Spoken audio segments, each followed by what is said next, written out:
தேவனுடைய பரிசுத்த உன்னத நாமத்திற்கு மீண்டும் ஒரு விசை மகிமை உண்டாவதாக. இந்த அற்புதமான தெய்வீக ஆராதனையின் வேளையிலே தேவ சமூகத்தில் கடந்து வந்திருக்கிற உங்கள் யாவருக்கும் என்னுடைய அன்பு கலர்ந்த இனிய ஓய்வு நாள் வாழ்த்துக்கள். ஹாப்பி சாபத். இந்த தருணத்தில் மனமகிழ்ச்சியாக இருக்கிறவங்க அருகில் உள்ளவர்களுக்கு ஒரு ஓய்வு நாள் வாழ்த்துக்களை சொல்லிட்டோம் அப்படின்னா இன்னும் ஓய்வு நாள் ஆண்டவருடைய மகிமைக்கு ஏற்றதாய் மாறும் பாருங்க. ரொம்ப சந்தோஷங்க. தேவன் இந்த அற்புதமான ஓய்வு நாளை நம்முடைய வாழ்க்கையில் கொடுத்து பரிசுத்தமாகுகிற அனுபவத்தை தேவன் ஒவ்வொரு ஓய்வு நாளிலும் நமக்கு கொடுத்துக்கிட்டு வராங்க. அதுலேயும் விசேஷமாய் இந்த ஓய்வு நாள் நமக்கு ஒரு சிறப்பான ஓய்வு நாள் என்பதை நானுடைய சமூகத்திலிருந்து பெற்றுக்கொண்ட போது நான் புரிந்து கொண்டேன். இந்த அக்டோபர் மாதம் வந்தாலே ஒரு அட்வென்டிஸ்டுக்கு என்ன ஞாபகம் வரணும் தெரியுமா? என்ன ஞாபகம் வரணும்? என்னங்க புரியலிங்களே? பாவம் காலையில் எல்லாம் சாப்பிடாமல் வந்துட்டாங்க போலங்கப்பா சார். சரி, அக்டோபர் மாதம் வந்தாலே ஒரு 2 சம்பவம் நினைவுக்கு வர வேண்டியதாக இருக்கிறது. மாபெரும் ஏமாற்றம், த கிரேட் டிஸப்பாயின்மெண்ட். நம்ம திருச்சபை பிறந்த வரலாறு, இந்த திருச்சபை ஏன் தேவன் இந்த பூமியில் ஸ்தாபித்தார், கொண்டு வந்தார் என்ற காரியத்தை புரிந்து கொள்வதற்கான ஒரு மாதம் எது அப்படின்னா அக்டோபர் 22. சரிங்களா? ஆனால் அந்த செய்தி இன்றைக்கி கிடையாதுங்க. இன்றைக்கான செய்தி என்ன அப்படின்னா, கடந்த வாரத்தில் ஒரு முக்கியமான பாடத்தை படித்தோம். அந்த பாடத்திலிருந்து கண்டினியூ தான் இன்றைக்கி என்ன செய்ய போகிறோன்னா இன்றைக்கான பாடத்தை நம்ம படிக்க போகிறோம். இந்த பாடத்தினுடைய தலைப்பு என்ன அப்படின்னா, மரித்த இயேசுவும் மரிக்காத யானும். நானும் அப்படின்னு சொல்லிக்கலாம், யானும்னு சொல்லலாம். யானும் அப்படின்னு வரும்பொழுது தமிழில் நானும் அப்படின்னு தான் அர்த்தம். அந்த யானும் அப்படின்னு வரும்பொழுது யாவரையும் குறிக்கக்கூடிய ஓர் சொல்லை அது இருக்கிறபடியினால மரித்த இயேசுவும் மரிக்காத யானும் என்ற தலைப்பில் இன்றைய நாள் சத்தியத்தை நாம் படிக்கும்படியாய் கடந்து வந்திருக்கிறேங்க. கடந்த வாரம் நல்ல ஒரு பாடத்தை படித்தோம். இத்தனை வருடமாய் கிறிஸ்தவனாக இருக்கிறேன், இத்தனை வருஷமாக தேவனை அறிஞ்சவனாக இருக்கிறேன், ஆனால் ஏன் என் வாழ்க்கையில் இன்னும் கனியே கொடுக்க முடியலை, தேவனை போல ஏன் மாற முடியலை, ஆண்டவர் பிரியப்படுகிற வகையில் ஏன் என் வாழ்க்கை அமையலை அப்படின்னு சொல்லி ஒரு கேள்வி இருந்தது. அந்த கேள்விக்கான விடையை கடந்த வாரத்தில் படித்தோம். ஆண்டவர் ஒரே வார்த்தையில் சொன்னார், கோதுமை மணியானது செத்ததேயாகில் மிகுந்த பலனை கொடுக்கும், அது சாகலை அப்படின்னா என்ன பண்ணாதுங்களாம், பலனை கொடுக்காது என்று சொல்லி வேதத்தில் வாசித்தோம். அப்போ கோதுமை மணி என்பது யாரை குறிக்குது அப்படின்னு சொல்லி பார்த்தோன்னா மத்தேயு 13வது அதிகாரம் 31, 32 வசனங்களை வாசிப்போன்னா அந்த கோதுமை மணி மனிதர்களை குறிக்குது. மனிதர்கள் மரிக்க வேண்டியவர்களாக இருக்கிறாங்க, மரிச்சாதான் பலனை கொடுக்க முடியும். எதற்கு மரிக்க வேண்டும் என்று வரும்பொழுது ஒரு சத்தியத்தை படித்தோம், மாம்சம் மரிக்க வேண்டும். வாங்களேன், கலாத்தியர் 5வது அதிகாரம் நம்ம வருவோம் அப்படின்னா, கலாத்தியர் 5வது அதிகாரம். இங்கே அதற்கான காரியங்களை தேவன் பவுல் அப்போஸ்தலன் மூலமாக எவ்வளோ நேர்த்தியாக கொடுத்துருக்குறாங்க என்பதை கொஞ்சம் வாசிப்போம். 19வது வசனத்தை வாசிக்கிறேன் பாருங்களேன்.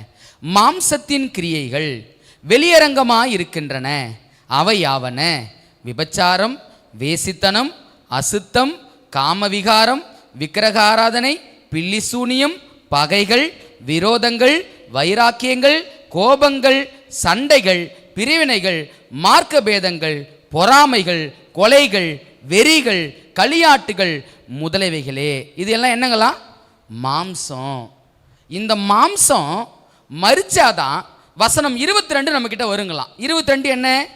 ஆவியின் கனியோ அன்பு, சந்தோஷம், சமாதானம், நீடிய பொறுமை, தயவு, நற்குணம், விசுவாசம், சாந்தம், இச்சையடக்கம், இப்படிப்பட்டவைகளுக்கு விரோதமான பிரமாணம் ஒன்றுமில்லை. ஆண்டவர் பாருங்க, மேலே இருக்கிற மாம்சம் மரிச்சாதான் கீழே இருக்கிற ஆவியின் கனிகளாகிய குணங்கள் நம்முடைய வாழ்க்கையில் என்ன பண்ணுங்களாம், வெளிப்படுங்களாம். அப்போ எனக்கு ஒரு கேள்வி என்ன அப்படின்னா, ஆண்டவரே நானும் மரிக்கணும்னு தான் ஆசைப்படுறேன், ஆனால் மரிக்க முடியலப்பா. நானும் உங்களை போல் நல்ல குணத்தில் வாழணுன்னு தான் ஆசை, ஆனால் குணத்தில் வாழ முடியலை. நானும் உங்களை போல் இந்த மாம்சத்தின் கிரியைகள் எல்லாவற்றையும் முற்றிலும் ஒழிக்க தான் ஆசை, ஆனால் ஒழிக்க முடியலை ஆண்டவரே அப்படின்னு சொல்லி ஆண்டவர் சமூகத்தில் அமர்ந்தபோது எல்லாவற்றுக்கும் முன்மாதிரியாக எனக்கு வாழ்ந்து காட்டின என் அன்பு தெய்வம் மரிக்கிறது எப்படி என்பதையும் எனக்கு முன்மாதிரியாக வாழ்ந்து காட்டினாருங்க. ரொம்ப நாள் பிரியாசம். ஆண்டவரே சத்தியத்தை படிக்கிறேன், பைபிளை நேசிக்கிறேன், ஊழியம் செய்கிறேன், ஆண்டவருடைய வார்த்தையை மக்களுக்கு சொல்கிறேன், ஆனால் என்கிட்ட மாம்சத்தின் கிரியை இருக்கக்கூடாதுப்பா, நான் மரிக்கணும்ப்பா. எப்படி மரிக்கிறது?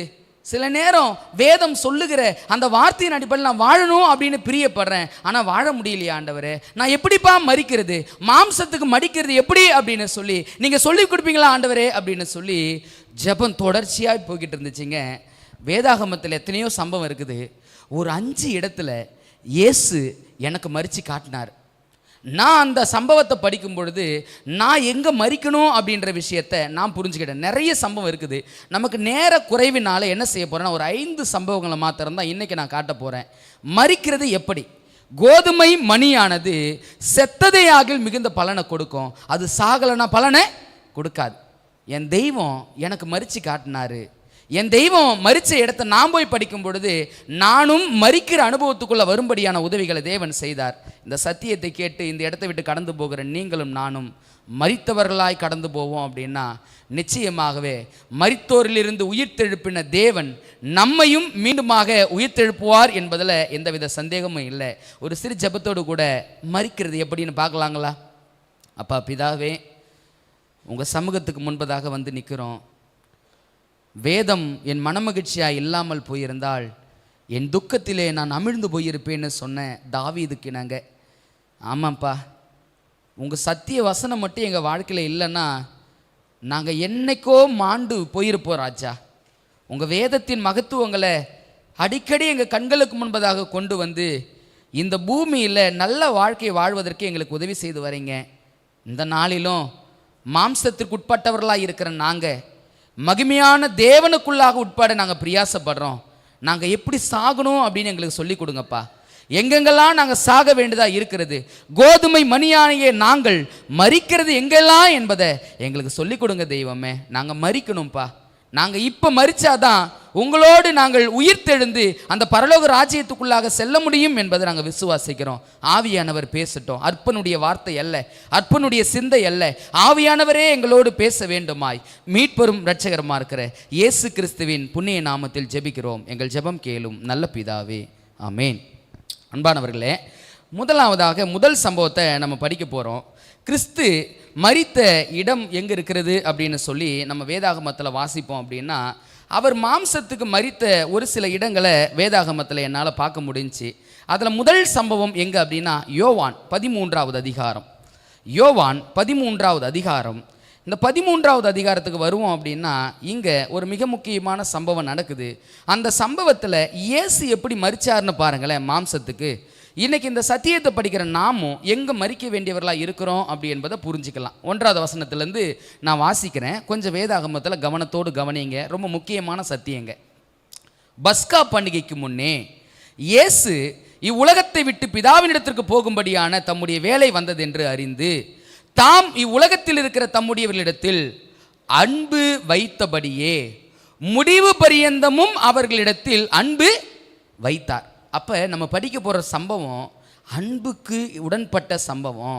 அன்பை எப்படி தேவன் செலுத்துகிறார் என்பதை இந்த சம்பவம் தான் நமக்கு சொல்லிக் கொடுக்க போகுதுங்க.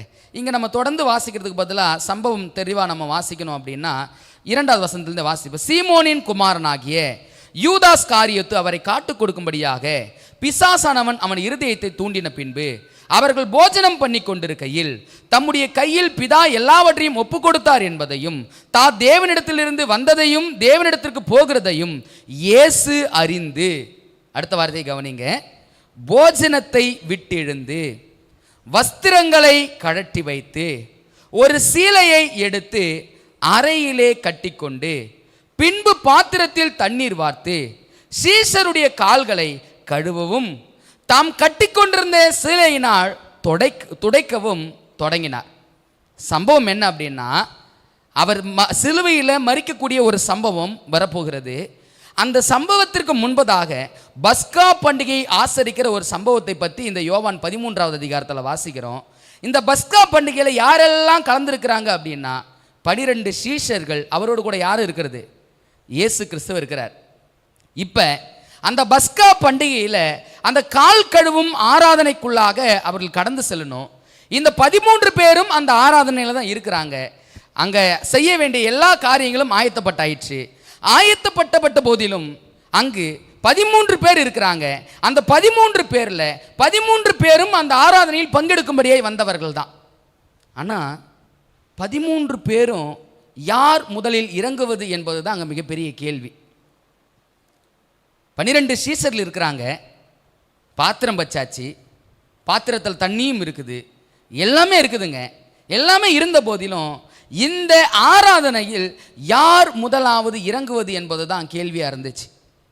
12 பேரும் இருந்த சூழ்நிலையில் இயேசு என்ன செய்தார் அப்படின்னு சொல்லி 4வது வசனத்தை வாசிக்கிறோம்.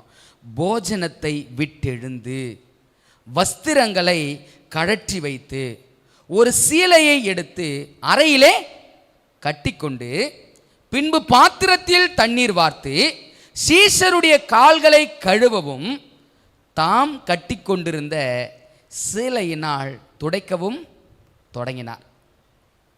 இயேசு மாம்சத்தில் மரித்த இடத்தை நான் இங்கே என்னால் பார்க்கணும்னா சொல்லிட்டேன். வேதாகமத்தில் எத்தனையோ சம்பவங்கள் உண்டுங்க. ஆனால் நான் எங்கே மரிக்கணும் என்பதை தேவன் எனக்கு கற்றுக் கொடுத்த ஒரு காரியத்தை நான் உங்களோடு பகிர்ந்து கொண்டிருக்கிறேன். இங்கே 13 பேர் இருந்தாலும் யார் முதலில் இறங்குவது என்பது ஒரு கேள்வியாக அங்கே இருந்துச்சு. இயேசுவே முதலாவது இறங்கி வஸ்திரங்களை கழற்றி வைத்து பாத்திரங்களில் தண்ணி வார்த்து கால்களை கழுவி தான் கட்டியிருந்த சீலையில் அவர் என்ன பண்ணாருங்களா, கால்களை துடைச்சார். துடைச்சிட்டு ஒரு பாடத்தை சொல்கிறாரு. அந்த பாடத்தை கொஞ்சம் கவனிங்க. 13வது அதிகாரத்தில் நான் வாசிக்கிறேன். 12வது வசனத்திலேருந்து 11லேருந்து நான் வாசிக்கிறேன். தம்மை காட்டி கொடுக்கிறவனை அவர் அறிந்தபடியினால் நீங்கள் எல்லோரும் சுத்தமுள்ளவர்கள் அல்ல என்றார். அவர்களுடைய கால்களை அவர் கழுவின பின்பு தம்முடைய வஸ்திரங்களை தரித்து கொண்டு திரும்ப உட்கார்ந்து அவர்களை நோக்கி, நான் உங்களுக்கு செய்ததை அறிந்திருக்கிறீர்களா?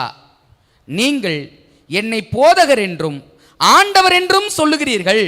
நீங்கள் சொல்லுகிறது சரியே, நான் அவர்தான், நான் தெய்வந்தான்பா, நீங்க சொல்றது சரிதான். அடுத்தது கவனிங்க.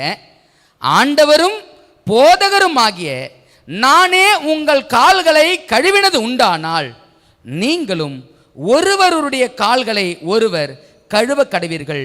நான் உங்களுக்கு செய்தது போல நீங்களும் செய்யும்படி உங்களுக்கு மாதிரியை காண்பித்தேன். மெய்யாகவே மெய்யாகவே நான் உங்களுக்கு சொல்கிறேன், ஊழியக்காரன் தன் எஜமானிலும் பெரியவன் அல்ல, அனுப்பப்பட்டவன் தன்னை அனுப்பினவர்களும் பெரியவன் அல்ல. இயேசு முதலாவது ஒரு சம்பவத்தை காட்டுறாரு. முதலாவது சம்பவம் என்ன அப்படின்னா, அந்த கால் கழுவும் ஆராதனையில் முதலாவது இறங்க வேண்டியது யார் என்ற ஒரு கேள்வி வந்தபோது முதலாவது இறங்கினது யாரு? புரியிற மாதிரி சொல்கிறேன்.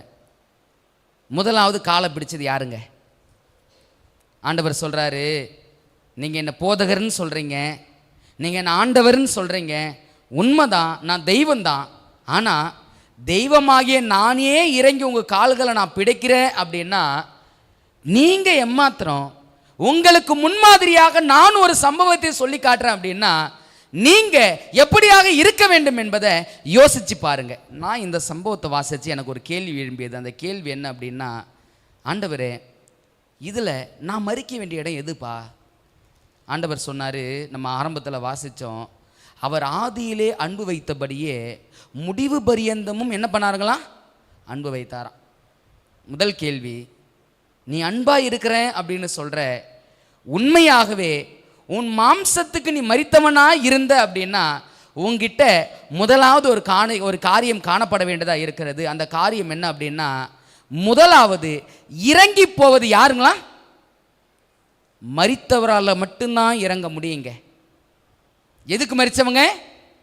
மாம்சத்துக்கு மரித்தவர்களா இருக்கிறால மாத்திரம்தான் இறங்கி போக முடியும்.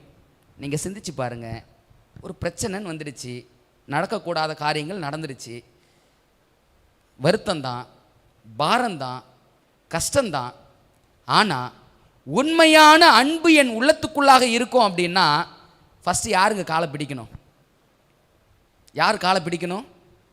புரிகிற மாதிரி பேசுறதுக்காக சொல்கிற காலை பிடிக்கணும் அப்படின்னு.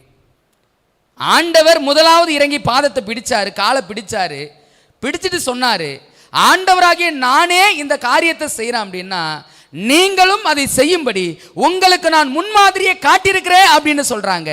இங்க ஆண்டவரே மாம்சத்தின் கிரியைகள் மரிக்கணும், நான் கனி கொடுக்கக்கூடிய ஒரு வாழ்க்கையை வாழணும், நான் என்ன செய்யறது ஆண்டவரே அப்படின்னு சொல்லும் பொழுது ஆண்டவர் முதலாவது விஷயத்தை சொல்லி கொடுத்தாரு. யாருடைய உள்ளத்தில் அன்பு ஓங்கி வளருகிறதோ, யாருடைய உள்ளத்தில் மாம்சம் மரித்து இருக்கிறதோ, யாருடைய உள்ளத்தில் தேவ அன்பு நிலை பெற்றிருக்கிறதோ, முதலாவது இறங்குவது யாரா இருப்பாங்க? அவர்களாக தான் இருப்பாங்க. ஆண்டவர் எனக்கு கற்றுக் கொடுத்த முதல் பாடம், நீ மாம்ச கிரியைகளுக்கு மரித்தவனா இருக்கிற அப்படின்னா முதலாவது யார் இறங்கணும்? நீதாம்பா இறங்கணும். ஒருவேளை மாம்சம் இருந்துச்சுன்னா என்னெல்லாம் பேசும் என்ற சிந்தை எனக்கு வந்துச்சு. எப்படி பேசும்? நான் எதுக்கு பேசணும்? நான் எதுக்கு இறங்கி போகணும்? எனக்கு என்ன அவசியமா? அவங்களால எனக்கு என்ன, என்னால் அவங்களுக்கு என்ன? மாம்சம் பேசுமா? மாம்சம் பேசின ஒரு நபரை நான் சொல்லட்டுங்களா? பைபிளில் ஒரு நபர் இராணுவ படைத்தளபதிங்க, அவன் எல்லாருக்கும் மேல்பட்டவனாக இருந்தவன். ஒரு நோய் வந்துடுச்சு. என்ன நோய்? யாருங்க? மாம்சம் பேசியிருக்குமா அவன்கிட்ட? கேட்குறான், என் ஊரில் ஆறு இல்லையானா இங்கே வந்து நான் குளிக்க வேறேன். இவன் நினச்சது ஒன்று, நடந்தது ஒன்று. அன்பானவர்களே, அதே விதமான மாம்சம் இன்னைக்கு நம்ம மத்தியிலும் பேசுமா அப்படின்னா பேசும். ஆண்டவர் சொல்றாரு, கோதுமை மணியானது செத்ததே ஆகில் மிகுந்த பலனை கொடுக்காது அப்படின்னா முதலாவது மரிக்க வேண்டிய மாம்சம் எது அப்படின்னா நான் என்கிற மாம்சம் நம்மில் என்ன பண்ண வேண்டுமா? மரிக்கப்பட வேண்டுமா? கணவன் மனைவியா இருக்கலாம், பெற்றோரா பிள்ளைகளா இருக்கலாம், அண்ணன் தம்பியா இருக்கலாம், அக்கா தங்கையா இருக்கலாம், உறவுகளா இருக்கலாம், யாராக இருந்தாலும் மாம்சத்துக்கு மரிச்சவன் முதலாவது என்னங்க செய்வான்? அவன் இறங்கி வரட்டும் பார்க்கலாம் நின்று இருப்பாங்களா? இல்லை, இவங்க இறங்கி போய் திட்டுட்டும் பேசட்டும், என்ன ஒன்றாலும் செய்யட்டும். என் கடமை அன்பை காட்ட வேண்டிய கடமை. மாம்சம் எனக்குள்ளாக செத்து இருக்குது. இப்போ நான் பிழைச்சிருக்கிறது நான் இல்லை, எனக்காக தம்மை தாமை ஒப்பு கொடுத்த இயேசுவின் விலையேறப்பட்ட ரத்தத்தினால மீட்கப்பட்டவனா, இயேசுவுக்குள்ளாக நான் பிழைத்திருக்கிறேன் அப்படின்னு சொல்றவங்க முதலாவது என்ன செய்வாங்க? நான் ஒரு கேள்வி கேட்டால் நீங்கள் யோசிப்பீங்க பாருங்களேன். இந்த தேவ சமூகத்தில் அமர்ந்திருக்கிற இங்கே எத்தனை பேருடைய உள்ளங்களில் கசப்பான வேர் இல்லாமல் இருக்குதுன்னு நினைக்கிறீங்க? நீங்கள் சண்டை இல்லாமல் இருக்குதுங்களா? பகை இல்லாமல் இருக்குதுங்களா? விரோதம் இல்லாமல் இருக்குதுங்களா? எல்லாருடைய உள்ளங்களிலும் அடியனையும் சேர்த்து தான் சொல்கிறேங்க. நம்ம எல்லார் மத்தியிலையும் இருதயத்தின் ஓரத்தில் எங்கேயோ ஒரு இடத்துல இந்த மாம்சம் இன்றளவும் கிரியை செய்து கொண்டு தான் இருக்கிறது. கிரியை செய்து கொண்டிருந்தாலும் மாம்சத்தின் கிரியைகள் மரிக்கணும் அப்படின்னு காட்டுறவங்க முதலாவது என்ன செய்வாங்களாம்? தேவனுடைய அன்பை புரிந்தவங்க அவங்க இறங்கி வரட்டும் அப்படின்னு நினைக்க மாட்டாங்க. இவங்க இறங்கி போய் அன்பை என்ன பண்ணணுங்க? வெளிப்படுத்த வேண்டியதாக இருக்குது. நான் எப்படி ஆண்டவரே மரிக்கிறது? ஆண்டவர் சொன்னார், நீ மரிச்சவனா மாறணும் அப்படின்னா நீ முதலாவது இறங்கி போடா. தேவ அன்பு உனக்குள் பூரணப்பட்டிருக்குதுன்னு நினைப்ப அப்படின்னா முதலாவது இறங்க வேண்டியது யாரு? நான் தான். நான் இறங்கி போகாம நான் அவங்க வரட்டும் அப்படின்னு வெயிட் பண்ணிட்டு இருந்தேன் அப்படின்னா ஒருபோதும் மாம்சம் எனக்குள்ள மரிக்கவே இல்லையே. யோசித்து பாருங்க.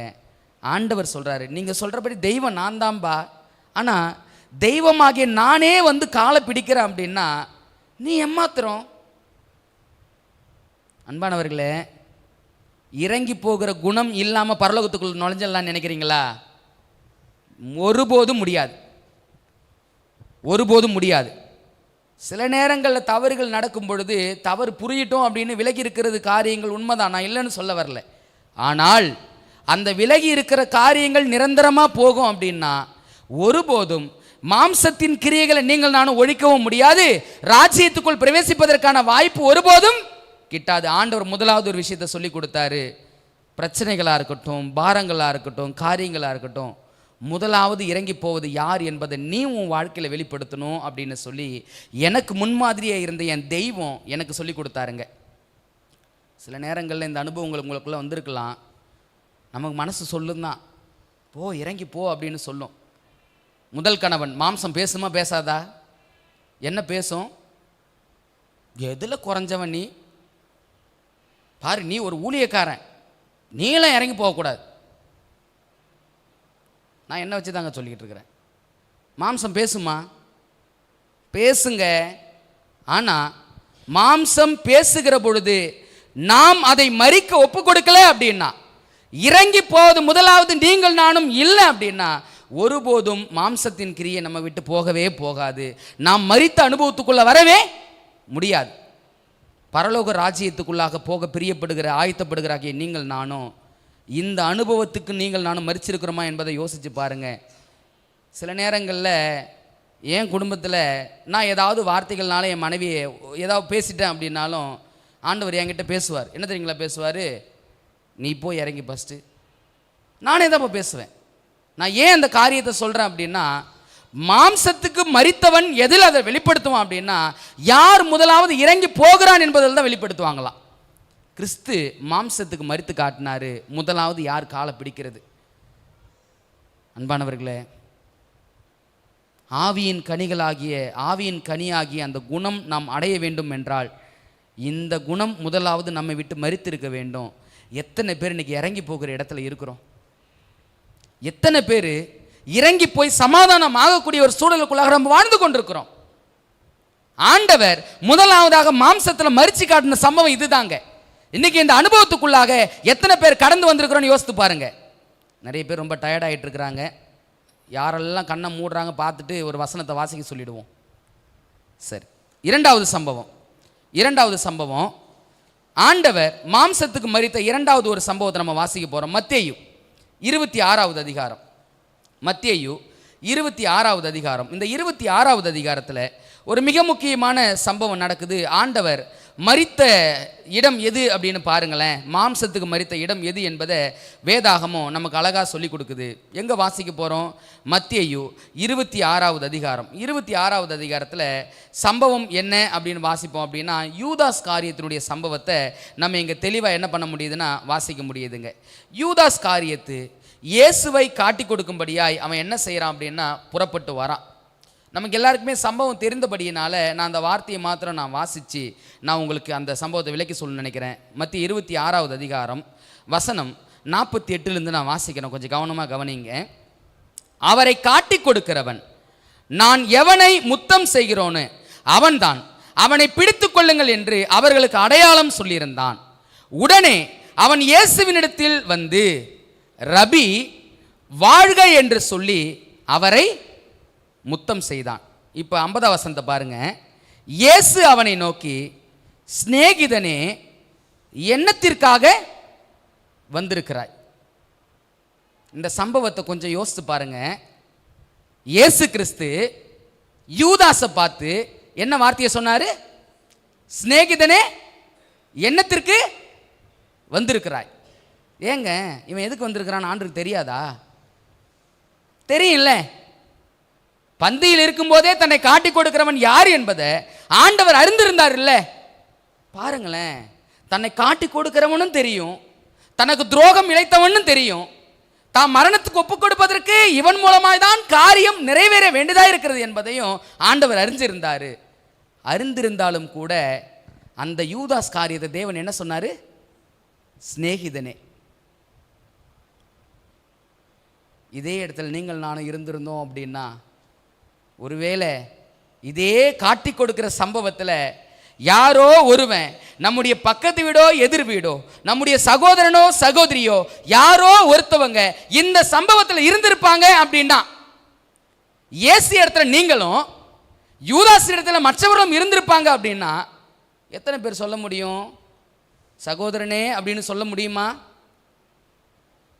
இயேசு நடக்க போகிற காரியங்களை முழுமையாய் அறிந்திருந்த போது கூட இங்க இயேசு அந்த யூதாஸ் காரியத்தை என்ன சொல்லி கூப்பிடுறாரு? சிநேகிதனே. இன்னைக்கு சகோதரன் சகோதரிகளுக்குள்ள நீங்க யோசித்து பாருங்க. ஏதோ ஒரு சின்ன காரியம் கொஞ்சம் முரணா வந்துடுச்சுன்னா உடனே என்ன சொல்லிடுறாங்க? அவன் எனக்கு அண்ணனும் கிடையாது, நான் அவனுக்கு தம்பியும் கிடையாது. அவன் எனக்கு சகோதரியும் கிடையாது, நான் அவனுக்கு அக்காவும் கிடையாது, தங்கையும் கிடையாது. எப்போ சொல்கிறாங்க இந்த வார்த்தையை? ஏதோ சின்ன முரண். ஆனால் காட்டி கொடுக்க போகிறவன் பக்கத்திலேயே இருக்கிறான், காட்டி கொடுக்க தான் வந்திருக்கிறான், அவனும் எதிர தான் நிற்கிறான். அவனையும் இயேசு எப்படி சொல்லி கூப்பிட்றாரு? சிநேகிதனே. ஏன் தெரியுங்களா? அவர் ஆதியில் எந்த பிரகாரமாக அன்பு வைத்தாரோ அந்த அன்பு முடிவு பரியந்தமும் அவருடைய உள்ளத்தில் இருந்தபடியினால தனக்கு துரோகம் இழைக்கக்கூடியவன் என்று அறிந்திருந்த போது கூட அவனை வார்த்தையினால் சபிக்காம தேவன் அவனை என்னதான் சொல்லி கூப்பிட்டார் அப்படின்னா சிநேகிதனே என்று சொல்லி தான் கூப்பிட்டாருங்க. நம்ம வாழ்க்கையில் யோசித்து பாருங்களேன், இந்த அனுபவம் நம்ம வாழ்க்கையில் இருக்குதுங்களா? இயேசு யூதாசை பார்த்து சிநேகிதனே அப்படின்னு சொல்லி ஒரு காரியத்தை சொன்னாரு. ஆனா அதே போல காரியங்கள் இன்னைக்கு நம்முடைய வாழ்க்கையிலும் அநேகமா இருக்கதான் செய்யுது. சில நேரங்களில் உறவுகளால நம்ம கஷ்டப்படுத்தப்படுகிறதா செய்கிறோம். சில நேரங்களில் உறவுகளால நாம் வேதனைகளை அனுபவிக்கிறதா உண்டு. ஆனா வேதனைகளையும் கஷ்டங்களையும் அனுபவிக்கும் பொழுது நம்முடைய வாயிலிருந்து என்ன வார்த்தை வருது? ஆண்டவரை போல நம்மளால் சொல்ல முடியுதா? ஏன் சொல்ல முடியல அப்படின்னா, சாக வேண்டிய மாம்சம் சாகலைங்க, சாகலை. ஆண்டவர் சொல்கிறாரு, செத்தாதாம்பா பலன் கொடுக்கும், செத்தாதாம்பா கனி வரும், செத்தாதாம்பா அது கிடைக்கும். என்னை காட்டி கொடுக்க போகிறவன் தான், என்னை மரணத்துக்கு ஒப்பு கொடுக்க போகிறவன் தான், அவனால தான் நான் மரணத்தை சந்திக்க போகிறேன். அதுதான் தேவ திட்டம். ஆனாலும் அவன் எனக்கு யாரு? சிநேகிதன் தான். இயேசு மரித்த இரண்டாவது இடத்தை நம்ம பார்க்குறோம். இன்னைக்கு இந்த மாதிரி சூழல்கள் நம்முடைய வாழ்க்கைகளில் வரும் பொழுது நாம் மரித்தவர்களாய் காணப்படுகிறோமா என்பதை யோசிச்சு பாருங்க. அதே மத்திய 26வது அதிகாரத்தில் 3வது சம்பவத்துக்குள்ளே வரப்போகிறோம். மத்திய 26 57வது வசனத்துலேருந்து நான் வாசிக்கிறேன், கொஞ்சம் கவனமாக கவனிங்க. முக்கியமான சம்பவத்துக்குள்ளே வரப்போகிறோம். 57வது வசனத்துலேருந்து வாசிக்கிறேன், கவனமாக கவனிங்க. இயேசுவை பிடித்தவர்கள் அவரை பிரதான ஆசாரியனாகிய காய்பாவினிடத்திற்கு கொண்டு போனார்கள். அங்கே வேத பாரகரும் மூப்பரும் கூடி வந்திருந்தார்கள். பேதுரு தூரத்திலே அவருக்கு பின் சென்று பிரதான ஆசாரியனுடைய அரண்மனை வரைக்கும் வந்து உள்ளே பிரவேசித்து முடிவை பார்க்கும்படி சேவகரோடு கூட உட்கார்ந்திருந்தான். இப்ப இயேசு விசாரிக்கப்படுவதற்காக கொண்டு போயிருக்கிறாங்க. அங்க ஒரு சம்பவம் நடக்குது. இயேசு அங்க எப்படி மரிச்சிருக்கிறாருன்னு பாருங்களேன். ஒருவரும் அகப்படவில்லை. 59 வாசிக்கிறேன். பிரதான ஆசாரியரும் மூப்பரும் சங்கத்தார் யாவரும் இயேசுவை கொலை செய்யும்படி அவருக்கு விரோதமாக பொய் சாட்சி தேடினார்கள். ஒருவரும் அகப்படவில்லை. அநேகர் வந்து பொய் சாட்சி சொல்லியும் அவர்கள் சாட்சி ஒவ்வவில்லை. கடைசியிலே 2 பொய் சாட்சிகள் வந்தது. தேவனுடைய ஆலயத்தை இடித்து போடவும் 3 நாளுக்குள்ளே அதை கட்டவும் என்னாலே ஆகும் என்று இவன் சொன்னான் என்றார்கள். அப்பொழுது பிரதான ஆசாரியன் எழுந்து அவரை நோக்கி, இவர்கள் உனக்கு விரோதமாய் சாட்சி சொல்கிறதை குறித்து நீ ஒன்றும் சொல்லுகிறதே இல்லையா என்றார். பொய் சாட்சியை சொல்றாங்க இயேசுவுக்கு முன்னாடி. அங்க ஆசாரியன், பிரதான ஆசாரியன் எழுந்து சொல்றாரு, உனக்கு முன்னாடி பொய் சாட்சி சொல்றானே, நீ இவனுக்கு விரோதமா ஒன்றும் சொல்றது இல்லையா அப்படின்னும் போது இயேசு என்ன செய்திருக்கிறார் பாருங்களேன். 63 இயேசுவோ பேசாமல் இருந்தார். ஏங்க ஒண்ணுமே பேசல? பொய் சாட்சி சொல்றாங்க, குற்றத்தை கொண்டு வந்து சுமத்துறாங்க, குற்றமும் பொய் சாட்சியும் அவர் மீது திணிக்கப்படும் பொழுது இவர் எப்படி இருந்தாரா? ஏன் பேசாம இருந்தாரு? நான் போன வாரத்தில் ஒரு செய்தி சொன்னேன், மரிச்சவங்களால பேச முடியுமா அப்படின்னா பேச முடியாது. இயேசு மாம்சத்துக்கு மரித்தவராய் இருந்தார். இன்னைக்கு அவர் வேத வசனத்தின் அடிப்படையில் நம்ம வாசிக்கிறோம், குற்றங்களும் பொய் சாட்சிகளும் சுமத்தப்படும் பொழுது அவர் பேசாமல் இருந்தார் அப்படின்னு சொல்லி வாசிக்கிறோமே. இதே இடத்துல நீங்கள் நானும் இருந்திருப்பா என்ன செய்திருப்போம்? நம்ம தப்பு செய்யலைங்க, நம்ம குற்றம் செய்யலை, பொய் சாட்சி ஒன்று சுமத்தப்படுகிறது, குற்றம் ஒன்று சுமத்தப்படுகிறது. நீங்கள் நான் என்ன ரியாக்ட் பண்ணுவோம்? என்னங்க செய்வோம்? நான் தப்பே செய்யால இப்படி ஒரு காரியத்தை அவங்க சொல்றாங்கன்னா 2ல் 1 நான் என்ன பண்ணுவேன்? பார்ப்பேன்.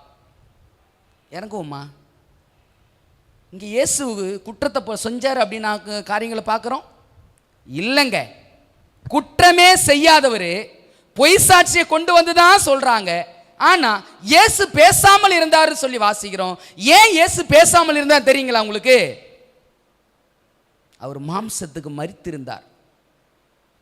அவருக்கு தெரியும் இவைகள் எல்லாமே பொய் சாட்சிகள் தான், இவைகள் எல்லாமே குற்றம் தான்.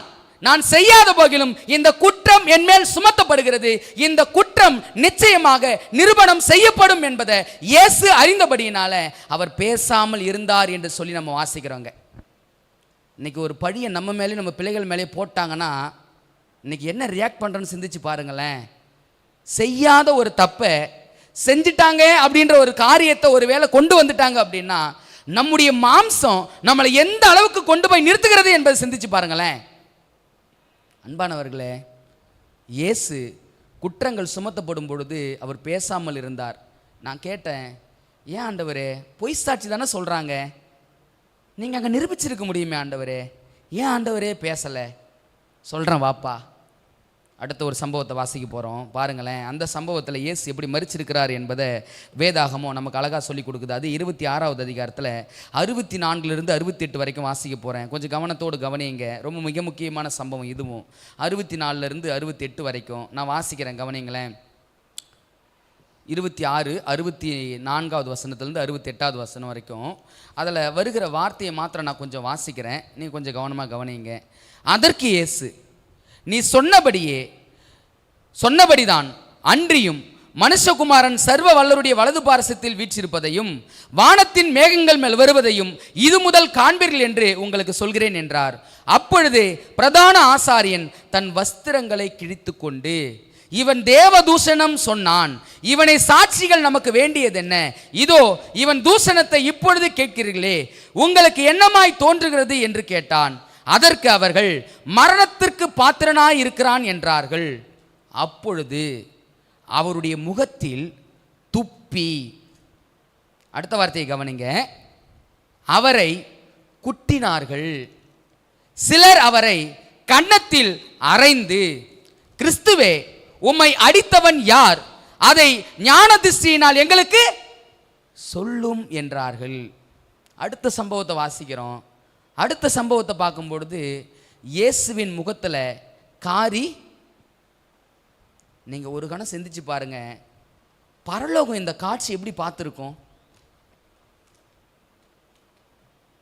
தேவனுடைய ஆலயத்தில், பரலோகத்தில் பிதாவுக்கு சமமான தேவன், அவருடைய கம்பீரம் என்ன, அவருடைய தோற்றம் என்ன, அவருடைய செயல்கள் என்ன, கோடான கோடி தூதர்கள் அவரை பரிசுத்தர் பரிசுத்தர் பரிசுத்தர் என்று ஓயாமல் போற்றி பாடிக்கொண்டிருந்த பரலோகத்தின் ராஜா, சிங்காசனத்தின் தேவன் இந்த பூமியில அவர் முகத்தில் என்ன பண்ணப்படுச்சுங்களா?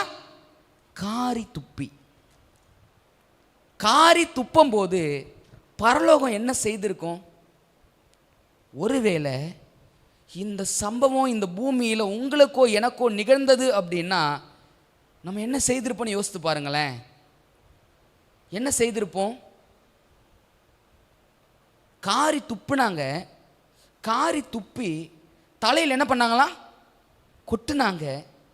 கொட்டுனது மாத்திரமல்ல, கன்னத்தில் அறைந்து, அதுக்கப்புறம் என்ன செய்கிறாங்க? ஞான திருஷ்டியினால் சொல்லு அப்படின்னு சொல்லி கிறிஸ்துவ என்ன செஞ்சாங்களா? பரியாசம் பண்ணினார்கள் என்று சொல்லி வாசிக்கிறாங்க. நம்ம படித்த இந்த ஒவ்வொரு சம்பவங்களும் மாம்சத்தோடு சம்பந்தப்பட்டிருக்கிறதா அப்படின்னா எல்லாமே மாம்சத்தோடு சம்பந்தப்பட்டது தான்.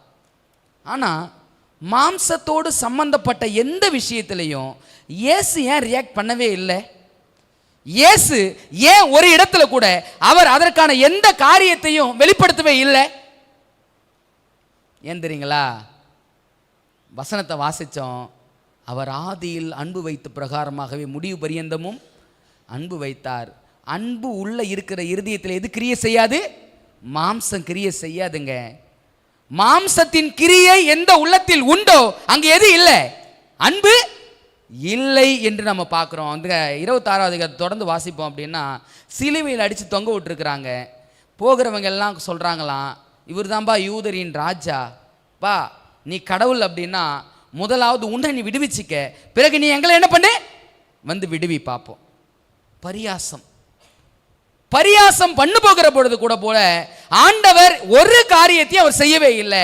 எப்படி இருந்தார் அப்படின்னா, வாய் திறவாமல் இருந்தார் என்று சொல்லி வேதத்தில் வாசிக்கிறோம். நான் கேட்டேன், ஆண்டவரே இதெல்லாம் ஏன்பா செஞ்சீங்க? வாயை திறக்கல, பழி சுமத்துறாங்க, உங்களை அடிக்கிறாங்க, திட்டுறாங்க, காரி உமிழ்ந்தாங்க, பரியாசம் பண்றாங்க, இதையெல்லாம் நீங்க உங்கள் வாழ்க்கையில் செய்தாங்க ஆண்டவரே. ஆனா எப்படி ஆண்டவரே உங்களால் இப்படி இருக்க முடிஞ்சிச்சு அப்படின்னும் போது அவர் சொன்னாரு, நான் மாம்சத்துக்கு மரித்தவராக இருந்தேன்ப்பா. இறுதியா ஆண்டவர் மாம்சத்துக்கு தான் மரிச்சார்னு நான் நினச்சேன். அவரை போய் பார்க்கும்பொழுது அவர் உண்மையை எப்படி மரிச்சிட்டாரு? உண்மையாகவே மரிச்சிட்டார்.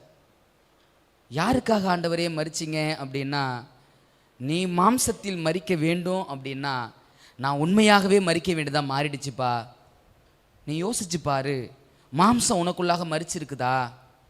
பிரச்சனை யார் முதலாவது இறங்கி போகிறது?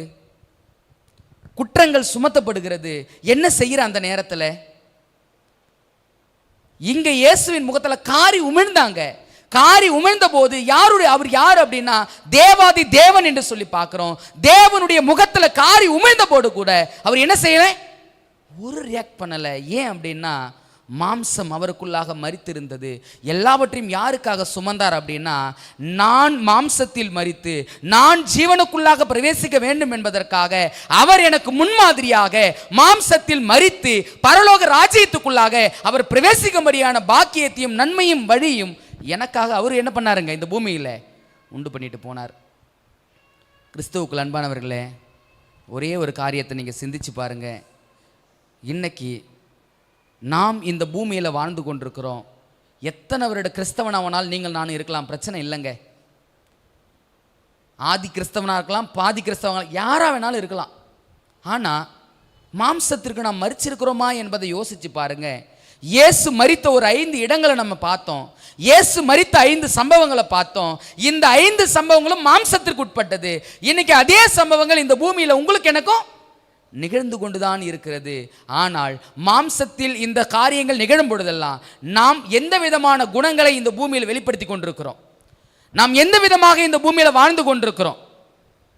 ஒருவேளைங்க கோதுமை மணியாகி நீங்களும் நானும் மாம்சத்துக்கு மரிக்கல அப்படின்னா ஒருபோதும் கனியை நம்மளுடைய வாழ்க்கையில் என்ன பண்ண முடியாது? வெளிப்படுத்த முடியாது. கனி இல்லாமல் பரலோகம் போக முடியுமா? இந்த பூமியில் நாம் கொண்டு போகிறது ஒன்றே ஒன்று மட்டும்தான். எது தெரியுங்களா? இந்த பூமியிலிருந்து நாம் கொண்டு போகிறது ஒன்றே ஒன்று மட்டும்தான் பரலோகத்துக்கு. அது எது தெரியுங்களா? குணம். குணம் மட்டும்தான் பரலோகத்தில் நம்ம கொண்டு போய் சேர்க்கும். இந்த பூமியில் குணம் வளரணும் அப்படின்னா மாம்சம் சாகணும். மாம்சம் சாகாம குணம் ஒருபோதும் வளராது. பிரச்சனை நேரங்களில் ஃபர்ஸ்ட் இறங்கி போறது யாருன்னு யோசித்து பாருங்க. நீங்கள் நானும் இறங்கி போனாதான் மாம்சத்துக்கு மரிச்சவங்க. பாடுகளும் கஷ்டங்களும் வருகிற பொழுது இயேசுவை போல் பேசாமல் இருக்கிறோமா என்பதை யோசிச்சு பாருங்க. அவங்க தான் மாம்சத்துக்கு மரிச்சவங்க. மாம்சத்துக்கு மரிக்காத ஒருவரும் பரலோக ராஜ்யத்துக்குள்ள பிரவேசிக்கவே முடியாது. கர்த்தருடைய வேத வசனம் சொல்லுது, பரலோகத்துக்கு எதையெல்லாம் போகாது அப்படின்னு சொல்லும் பொழுது மாம்சமும் பரலோகத்துக்குள்ள, மாம்சமும் ரத்தமும் தேவனுடைய ராஜ்யத்தை, எந்த மாம்சம்? இந்த சரீரத்தை மட்டும் தான் சொல்லுதுங்களா? கிடையாதுங்க. மாம்சத்தின் கிரியைகள் ஆகிய பொல்லாத கிரியைகள் ஒருவேளை ஆண்டவருடைய ராஜ்யத்துக்கு ஆயத்தமாகிறேன் என்று சொல்லக்கூடிய உங்களுடைய வாழ்க்கையிலும் என்னுடைய வாழ்க்கையிலும் தொடர்ந்து அவைகள் காணப்படும் அப்படின்னா நிச்சயமாகவே ராஜ்யத்திற்கு போவதற்கான எந்த வாய்ப்புகளும் என்னிடத்திலே இல்லை. ஒரே ஒரு வாசனம் முடிப்போம். கலாத்தியர் 5வது அதிகாரம். கலாத்தியர் 5வது அதிகாரம். அந்த வாக்கியத்தில் இருக்கிற எத்தனை காரியங்கள் இன்னைக்கு நம்முடைய வாழ்க்கையில் இருக்கிறது என்பதை சிந்திச்சு பாருங்க. இருக்குது அப்படின்னா ஒருவேளை நீங்கள் நானும் மாம்சத்துக்கு இன்னும் மரிக்காதவர்களாகவே காணப்பட்டு கொண்டிருக்கிறோம். 5வது அதிகாரம் வசனம் 19 நான் நிதானமாக வாசிக்கிறேன், கொஞ்சம் கவனத்தோடு பாருங்க. மாம்சத்தின் கிரியைகள் இன்னைக்கு எது நம்ம கையில் இருக்குது? மாம்சத்தின் கிரியைகள் வெளியரங்கமாக இருக்கின்றன. அவையாவன விபச்சாரம், வேசித்தனம், அசுத்தம், காமவிகாரம், அடுத்த வார்த்தையை கவனிங்க, விக்கிரக ஆராதனைகள், பில்லி சூனியம், பகைகள், விரோதங்கள், வைராக்கியங்கள், கோபங்கள், சண்டைகள், பிரிவினைகள், மார்க்கபேதங்கள், பொறாமைகள், கொலைகள், வெறிகள், களியாட்டுகள் முதலியவைகளே. இது எல்லாம் மாம்சத்தின் கிரியைங்க. இந்த மாம்சத்தின் கிரியையோட ஆண்டுடைய ஆலயத்துக்கு வருகிறோம். இந்த மாம்சத்தின் கிரியையோட சத்தியத்தை கேட்கிறோம். இந்த மாம்சத்தின் கிரியையோட நம்ம கடந்து போகிறோம் அப்படின்னா இந்த தெய்வத்தை தேடி என்னங்க பிரயோஜனம்? இந்த சத்தியத்துக்கு உட்பட்டு என்னங்க பிரயோஜனம்? ஏன் தெரியுங்களா? மாம்சம் ஒருபோதும் தேவனுடைய சமூகத்துக்குள்ளே போகவே முடியாது. அன்பானவர்களே, கோதுமை மணியாகிய மாம்சமாகிய என் மாம்சம் சாகலை அப்படின்னா ஒருபோதும் பலனை கொடுக்காது. நீங்கள் யோசிச்சு பாருங்க, இத்தனை வருட கிறிஸ்தவ வாழ்க்கையில் பலன் கொடுக்கக்கூடியவனா நான் இருந்திருக்கிறேனா, பலன் கொடுக்க முடியாதவனா நான் வாழ்ந்து கொண்டிருக்கிறேன் என்பதை யோசித்து பாருங்க. பலன் கொடுக்கணும் அப்படின்னா மாம்சம் சாகணும், மாம்சம் சாகணும் அப்படின்னா இயேசுவை பார்க்கணும். இயேசு எங்கெல்லாம் மரிச்சாரோ அதே இடத்துல நானும் மரிக்க வேண்டியதாக இருக்குது. ஏன் அப்படின்னா எனக்கு முன்மாதிரியான எல்லா காரியங்களையும் அவருடைய வாழ்க்கையில் அவர் எனக்கு வைத்துக் கொண்டு போயிருக்கிறாரு. அவைகளை படிக்கிற நான், அவைகளை புரிந்து கொள்கிற நான், என் வாழ்க்கையில் நான் கடைபிடிப்பேன் அப்படின்னா நிச்சயமாக நான் பரலோக ராஜ்யத்துக்கு சொந்தமுள்ள பிள்ளையாய் மாற முடியும். மற்றபடி விசுவாசிக்கிறேன், விசுவாசம் விருதா. நான் 1000 காரியங்களை செஞ்சாலும் என் விசுவாசம் விருதா. விருதா. மாம்சத்தின் கிரியைகளை ஒழிக்க வேண்டிய ஒரு காலம் இருக்கும் அப்படின்னா அது இந்த காலம் மாத்திரம் தாங்க. ஏன் தெரியுங்களா? பரலோகத்தில் நுட்ப நியாய விசாரணை தொடங்கிடுச்சு. அது மரித்தோரத்தில் தொடங்கி உயிரோடு உள்ளவரத்தில் முடிய போகிறது. பரலோகத்தில் நுட்ப நியாய விசாரணை நடந்து கொண்டிருக்கிற சூழ்நிலையில், பாவத்தை ஒப்படைக்க வேண்டிய காலத்தில், மாம்சத்தை ஒழிக்க வேண்டிய காலத்தில் நீங்கள் நானும் பாவத்தையும் மாம்சத்தையும் ஒழிக்காமல் இன்னும் பழைய மனுஷனை தரித்து கொண்டு பழைய வாழ்க்கையோட வாழ்ந்து கொண்டிருப்போம் அப்படின்னா அங்க ஆண்டவர் சீக்கிரமா ஒரு வார்த்தையை சொல்லிடுவாரு, எல்லாம் முடிந்தது. அதுக்கப்புறம் ஒருபோதும் பரலோக ராஜ்யத்துக்கான போவதுக்கான வழி ஒருபோதும் நமக்கு இல்லவே இல்லை. ரோமர் 13வது அதிகாரம், ரோமர் 13வது அதிகாரம் வசனம் 11 நம்ம வாசிப்போம் அப்படின்னா பாருங்களேன். வசனம் 13 நித்திரையை விட்டு எழுந்திருக்கத்தக்க வேலையாய் சென்று நாம் காலத்தை அறிந்தவர்களாய் இப்படி நடக்க வேண்டும். நாம் விசுவாசிகள் ஆன போதே ரட்சிப்பு சமீபமாய் இருந்ததை பார்க்கிலும் இப்போது அது நமக்கு அதிக சமீபமாய் இருக்கிறது. பவுல் அப்போஸ்தலன் சொல்றாரு, நம்ம விசுவாசிகள் ஆன போதே ரட்சிப்பு சமீபமாய் இருந்துச்சான். எத்தனை வருஷத்துக்கு முன்னாடிங்க? 2000 வருடங்களுக்கு முன்பதாக பவுல் அப்போஸ்தலன் சொன்ன வார்த்தை இது. ரட்சிப்பு யார் தெரியுங்களா? யாரை குறிக்குது ரட்சிப்பு? யோவான் 4வது அதிகாரம் 22வது வாக்கியம். யோவான் 4:22. ரட்சிப்பு யாருன்னு பாருங்களேன். ஆண்டவர் அங்கே அழகா எவ்வளோ காரியங்களை சொல்றாரு என்பதை நம்ம புரிஞ்சுக்க முடியும். யோவான் 4:22 வாசிப்போம். ரட்சிப்பு என்பது யாரை குறிக்குது? நீங்கள் அறியாததை தொழுது கொள்கிறீர்கள், நாங்கள் அறிந்திருக்கிறதை தொழுது கொள்கிறோம். ஏனென்றால் ரட்சிப்பு யூதர்கள் வழியாய் வருகிறது. யூதர்கள் வழியா வந்தவர் யாரு? கர்த்தராகிய இயேசு கிறிஸ்து. பவுல் சொல்றாரு, பா 2000 வருஷத்துக்கு முன்னாடி இயேசுவின் வருகை சமீபம் அப்படின்னா 2000 வருஷத்தை தாண்டி கடந்து இறுதி காலகட்டத்தில் வாழ்ந்து கொண்டிருக்கிறீங்க. இயேசுவின் வருகை இப்பொழுது வெகு சமீபம். இயேசுவின் வருகை வெகு சமீபமாக இருக்கிறபடினால மாம்சத்தை ஒழித்து ஜீவனுக்குள் பிரவேசிக்க பிரியப்படுகிற நாம் மாம்சத்தின் கிரியைகளுக்கு செத்தவர்களாய் மாற வேண்டுங்க. பழைய மனுஷனை ஒழிச்சவனா மாறணுங்க. ஞான ஸ்நானம் எடுத்துட்டா பரலோகம் போயிடலாமா? முடியாது. ஓய்வு நாள் ஆசரிச்சுட்டா பரலோகம் போயிடலாமா? முடியாது. காணிக்க தசமங்களை கொடுத்து ஊழியங்களை செஞ்சா பரலோகம் போயிடலாமா? முடியாது. எப்பதான் முடியும்? பழைய மனுஷனாகிய பாவ மனுஷனை உங்க வாழ்க்கையிலிருந்து முற்றிலும் ஒழித்து உண்மை இரட்சகராகி இயேசு கிறிஸ்துவை உங்க உள்ளங்களில் நீங்கள் தரித்துக் கொள்ளல அப்படின்னா ஒருபோதும் நீங்களும் நானும் அந்த பரம ராஜ்யத்துக்குள்ளாக பிரவேசிக்கவே முடியாது. கர்த்தர் எப்படி அந்த காரியங்களை வகுத்து வச்சிருக்கிறார்னா, ராஜ்யத்தினுடைய இந்த சுவிசேஷம் பூலோகம் எங்கிலும் உள்ள சகல ஜாதிகளுக்கும் சாட்சியாக பிரசங்கிக்கப்படும். உங்க வாழ்க்கையும் என் வாழ்க்கையும் பார்த்து எத்தனை பேருங்க இயேசு கிட்ட வந்திருக்கிறாங்க? உங்க வாழ்க்கையும் என் வாழ்க்கையும் பார்த்து எத்தனை பேர் இயேசுவை அறிஞ்சிருக்கிறாங்க? எத்தனை பேரை இந்த உண்மையான சத்தியத்துக்குள்ள நீங்களும் நானும் உங்கள் குடும்பமும் என் குடும்பமும் ஆண்டவருக்குள்ளாக நடத்தி இருக்கிறோம்? சிந்திச்சு பாருங்களேன். இன்னும் ஒரு ஆத்துமாவுக்கு நான் சாட்சியாய் கூட மாறவில்லை அப்படின்னா நான் இன்னும் மாம்சத்துக்கு மரிக்கல. அன்பானவர்களே, நேற்று பாடத்தை படித்தோம். எருசலேம் நகரத்தை பார்த்து கிறிஸ்து என்ன பண்ணாராம்? கண்ணீர் விட்டாராம். ஏன் கண்ணீர் விட்டாரு? ஏங்க கண்ணீர் விட்டாரு?